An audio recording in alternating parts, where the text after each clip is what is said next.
를 환자에게 어떻게 평가하고 중재하는지에 대해서 이제 설명을 드릴 텐데, 교수님 강의에 의해서 저는 실제적으로 간호사가 어떻게 하는지에 대해서 설명드리도록 하겠습니다. 아시다시피 페디스는 이제 페인, 아지테이션, 딜리륨, 인모빌리티, 슬립 디스럽션을 나타내는데요. 이 페인, 패드 세 가지는 각각 독립적으로 나타날 수도 있지만 이렇게 그림과 같이 연쇄적으로 함께 나타나는 경우가 있습니다.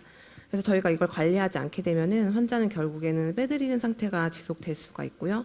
그래서 인모빌리티와 슬립 디스럽션이 발생할 수 있습니다. 먼저 페인에 대해서 설명드리도록 하겠습니다. 페인은 사실 환자의 그런 주관적인 표현을 저희 의료진들이 어떻게 하면 객관적으로 평가를 하는지가 중요한데요. 그래서 성인에게 있어서는 NRS와 CMPS 두 가지 도구를 사용하고 있습니다. NRS는 의사소통이 가능한 경우에 사용하는 도구로서 말 그대로 이제 숫자로 통증 점수를 이제 표현하는 건데, 통증이 없는 경우엔 0점, 상상할 수 없을 정도의 극심한 통증은 10점으로 나타낼 수 있습니다. 저희가 이걸 사용하다 보면은, 그래서 점수로 나타내 주세요 하면은 자기는 이제 10점이라고 표현을 하십니다. 그러면 이제 의료진들이 그거를 사실 100% 믿어줘야 되지만, 이게 좀 선입견이 있을 수도 있고, 내가 보기엔 안 아파 보이는데 되게 아파하네, 막 이렇게 말할 수도 있지만 의료진은 이걸 믿고 중재에 들어가도록 하여야 합니다. 그래서 3점 이하인 경우에는 중재에 들어가지 않고 정기적인 재평가를 시행하고 있고요. 4점부터는 중재에 들어가고, 중재한 이후 시점부터 30분에서 1시간 이내에 다시 재평가를 시행합니다.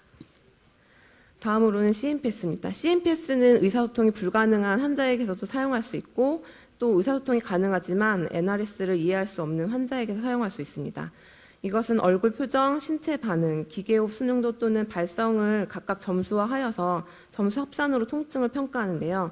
2점 이하인 경우에는 역시 정기적으로 재평가를 시행하고, 3점부터는 중재에 들어가서 중재 후에 30분에서 1시간 이내 통증 재평가를 시행하고 있습니다. 이 화면 저희가 지금 사용하는 통증 기록지입니다. 환자에게 맞는 통증 도구를 사용한 다음에 통증 점수를 나타내고 각각에 맞는 중재를 시행하도록 하고 있습니다. 그 중재에는 약물을 사용할 수도 있고, 비약물적인 요법인 편안한 체의를 취해준다든지 정서적 지지를 시행하는 등의 비약물적 요법을 시행하고 있습니다. 다음은 아지테이션에 대해서 설명드리도록 하겠습니다. 이 화면은 저희 의료진들에게는 굉장히 익숙한 화면이지만, 여기 가운데 누워있는 환자들은 굉장히 이제 낯선 환경인데요. 누워있을 때 아까 화면에서 전 강의에도 봤다시피 환자가 눈을 뜨면 위에 보이는 거는 하얀 천장의 불빛밖에 보이지 않고, 주변을 둘러보면 내가 모르는 이런 의료기구들이 상당히 많습니다. 그리고 나는 이런 불편감을 말하고 싶지만 입에는 이제 목소리가 나오지 않게 이제 기관삽관으로 인공호흡을 하고 있고, 또한 저희가 이런 비계획적 탈관을 예방하기 위해서 적용한 신체 억제제가 환자의 아지테이션을 더 유발할 수 있는 사례가 되기도 합니다. 그래서 저희는 아지테이션을 모니터링하기 위해서 세데이션 스케일을 사용하고 있는데요.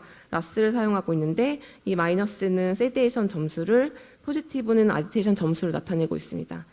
저희가 이제 급성기를 지나서 환자가 어느 정도 안정이 됐다고 평가가 되면 라이트 세데이션 0에서 마이너스 2점의 그런 라이트 세데이션을 목표로 환자의 그런 진정 약물을 조절하고 있고요.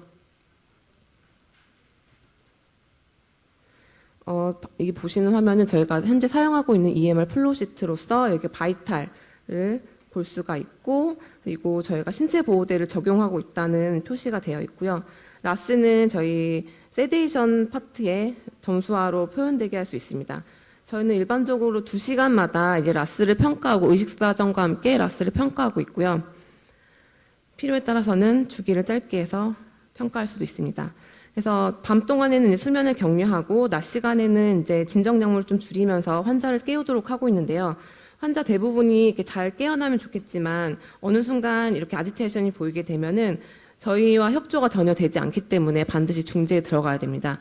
이 중재는 물론 이제 비약물적 요법으로 대화를 시도한다든지 하겠지만 안 되는 경우에는 약물을 다시 사용해서 진정을 시키도록 해서 레스팅을 다시 시도하도록 하고 있습니다. 그러면 제가 동영상 3개를 보여드릴 텐데요. 라스 몇 점인지 크게 뜨고 저 한번 보세요. 제 목소리 들려요? 하연님 들리면 눈 한번 깜빡해보세요. 눈 깜빡. 제 목소리 들려요? 눈 깜빡해봐요. 들리면 눈 한번 깜빡해보세요.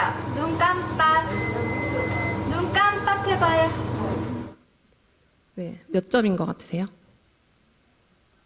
환자가 이제 의사소통이 되고 좀 느리지만 간호사의 요구에 이제 어느 정도 반응을 하고 있습니다. 이 정도는 이제 라스 마이너스 2점으로 평가할 수가 있고요. 김보김님 안녕하세요. 제 목소리 들리세요? 입 아 한번 벌려보세요. 아, 입 다물어 보세요. 여기 서울 아산병원 중환자실인 거 아세요? 알고 계세요? 네, 잘하셨어요. 손 한번 잡아보세요. 손 한번 번쩍 들어서 잡아보세요. 손 꼭 한번 잡아보시겠어요? 손 이렇게 꼭 잡아보세요. 손은 아직 잡기 힘드세요? 입 아 벌려보세요. 아, 네, 잘하셨어요. 잘하시네요. 이건 몇 점일 것 같으세요? 환자가 이제 명료하고 차분하게 간호사의 요구대로 잘 따라하고 있습니다. 라스 0점입니다. 마지막. 허영님 맞으세요? 아이고 할아버지 허영님 저 한번 봐보세요. 진정하시고 잠깐만 침대 진정하시고 허영님 저 봐보세요. 저 이것 봐 기운이 없으시잖아. 누워보세요. 어? 몇 점 같으세요? 보기만 해도 아지테이션 같죠? 이분은 이 첫 번째 슬라이드랑 같은 분이시거든요. 그래서 라스 포지티브 2점. 그러니까 저희 말을 듣지 않고 본인이 하고 싶은 대로 앉으려고 하고 있기 때문에, 그리고 이분은 이제 인공기도를 갖고 있기 때문에 이렇게 조절하지 않으면은 탈관이 일어날 수가 있어서 좀 조심스럽게 조절을 하도록 해야 됩니다. 다음은 딜리룸입니다.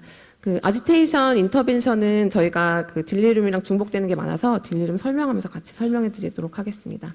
저희가 그 선망 평가하는 거는 매우 중요한 건 다들 알고 계시기 때문에 저희가 잘 사용하는 도구는 앞서 웨슬리 엘리가 개발한 캠ICU 도구를 사용하고 있는데요. 이 도구는 급성 정신상태 또는 정신상태 변동, 주의력 결핍, 비체계적 사고, 의식 수준의 변화의 4가지 특성을 이용해서 평가를 하고 있습니다. 다음과 같은 모식도로 저희가 지금 평가를 하고 있습니다. 각 단계별로 살펴보도록 하겠습니다. 먼저 1단계는 의식의 변화를 평가합니다. 환자의 의식 상태가 지난 23시간 동안 변화가 있는지 평가를 하고, 변화가 없었다면은 캠ICU 네거티브, 변화가 있다면 다음 단계로 평가를 합니다. 2단계는 청각을 이용한 주의 집중력을 평가하는 것으로서 간호사와 환자가 손을 잡고 또는 손을 잡지 못할 때는 눈 깜빡임으로 대신을 하여서 이 단어에 점수를 부여하여서 특정 단어에 반응을 보이는지 점수하여서 나타내는 것으로서 8점 이상인 경우에는 캠ICU 네거티브, 7점 이하인 경우엔 다음 3단계로 넘어갑니다. 3단계는 라스 점수를 확인하는데요. 이때 라스 점수는 지난 24시간 동안이 아닌 현재 지금 환자의 라스 점수를 확인하여서 라스가 0점이 아닌 경우에는 캠ICU 포지티브, 0점인 경우에는 다음 단계로 평가가 넘어갑니다.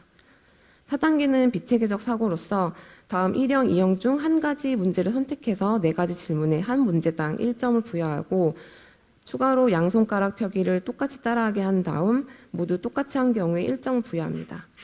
3점 이하인 경우에 캠ICU 포지티브, 4점 이상인 경우에는 캠ICU 네거티브로 평가할 수 있습니다. 여기가 어디신지 아시겠어요? 여기가 어디신지 아시겠어요? 그러면 제 말씀 들리시면 눈 한번 감아보세요. 그러면 제 말씀 들리시면 눈 한번 감아보세요. 눈 떠보세요 이제. 그래요. 이분은 보시다시피 배관을 좀 잡아 뜯으려고 하고 해서 저희가 억제들을 적용하고 있었고, 그리고 캠ICU를 적용하려고 했는데 협조가 전혀 되지 않기 때문에 다음 단계로 아예 진행을 할 수가 없거든요. 그래서 캠ICU 포지티브로 평가할 수 있고요. 여러 가지 단어를 말할 거예요. 그런데 아라는 말에만 손을 이렇게 꽉 잡으면 돼요. 손 꽉 잡아보세요. 그렇지. 이렇게 아라는 말에만 잡는 거예요. 하, 아, 하, 예, 아, 하, 아, 아, 라, 하. 오, 다 맞았네요. 네, 이건 2단계를 지금 평가하는 건데요. 전부 다 잘하셨죠? 캠ICU 네거티브입니다. 그래서 제가 아까 말씀드렸다시피 아지테이션과 딜리룸이 좀 중복되는 인터벤션이 많아서 함께 설명드리려고 하는데요. 저희가 이제 현재 ICU에서 하는 거는 환자가 계속 병실에 있고 때문에 이제 특히 바깥을 보는 창문이 없어요. 그래서 낮과 밤을 또 구별할 수도 없고, 그래서 저희가 진압력을 주고 시계를 좀 제공해서 시간도 알려드리고, 그리고 TV 시청을 통해서 현시감을 좀 주기도 하고요. 그리고 때로는 이제 가족들이 이렇게 좀 생신이라고 해서 케이크를 준비하면은 이런 파티도, 작은 파티도 해드리고 있고, 수면 격려는 역시나 환경 조성을 통해서 해드리고 있고요. 요즘 추가적으로 하는 거는 PFCC라고 해서 중환자실은 이제 면회 시간이 하루에 2번밖에 정해져 있지 않고, 이제 환자들이 되게 불안해하는 경우가 더 많기 때문에 가족들 옆에 이제 어텐딩하게 해서 뭐 치료를 할 때, 재활을 할 때 돕는다든지, 기본 간호를 할 때 같이 도와준다든지 정서적 지지를 함께 하고 있습니다. 인모빌리티입니다. 저희는 앞서 설명 들으신 바와 같이 이렇게 6단계로 재활을 진행하고 있는데요. 재활을 바로 시작하는 게 아니라 소생술 종료 이후에 평가를 통해서 환자가 이제 1단계를 시작해도 되는 시점이 되면은 1단계를 시행할 수 있습니다. 그래서 재활 전담 간호사와 물리치료 선생님이 같이 협업을 통해서 이제 진행을 하고 있고요. 2단계부터는 사실 의식이 좀 어느 정도 깨어나야지 진행을 할 수 있는 단계입니다.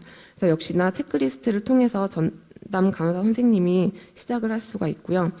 오늘 2단계를 했다고 해서 내일 3단계를 하는 게 아니라 그 다음날 다시 평가를 내서 환자가 재활이 어느 단계에 가능한지 평가를 한 뒤에 맞는 단계에 맞춰 재활을 시행하고 있습니다. 그래서 이렇게 아침 회진을 통해서 환자의 치료 계획을 공유하면서 환자가 오늘 재활이 가능한지 불가능한지 담당 간호사가 이제 EMR 플로시트에 재활 단계에 가능한지 작성을 하면 재활 전담 간호사가 체크리스트와 함께 환자를 다시 평가합니다. 그럼 환자 수준에 맞는 재활 단계를 시행하고 시행한 단계를 EMR 플로시트에 다시 결과를 적도록 하고 있습니다. 이렇게 단계에 맞도록 재활을 시행하는 모습입니다. 그래서 재활 전담 강사님이 이렇게 재활에 참여해 주시는 모습인데요. 이렇게 환자 재활을 하면서 모니터링은 이제 바이탈 사인을 모니터링하면서 환자가 편안해하는지 힘들어하지 않는지 잘 보고 있고요. 이렇게 사용한 도구는 다음 사람이 사용할 수 있도록 잘 닦고, 그리고 이제 물리치료 선생님과 같이 함께하는 모습이고, 이거는 이제 재활 전담 간호사님이 그 재활의학과 회의를 같이 참여를 해서 콜라보레이션하는 모습을 담고 있습니다. 담당 간호사 역시 같이 재활에 참여하고 있는데요.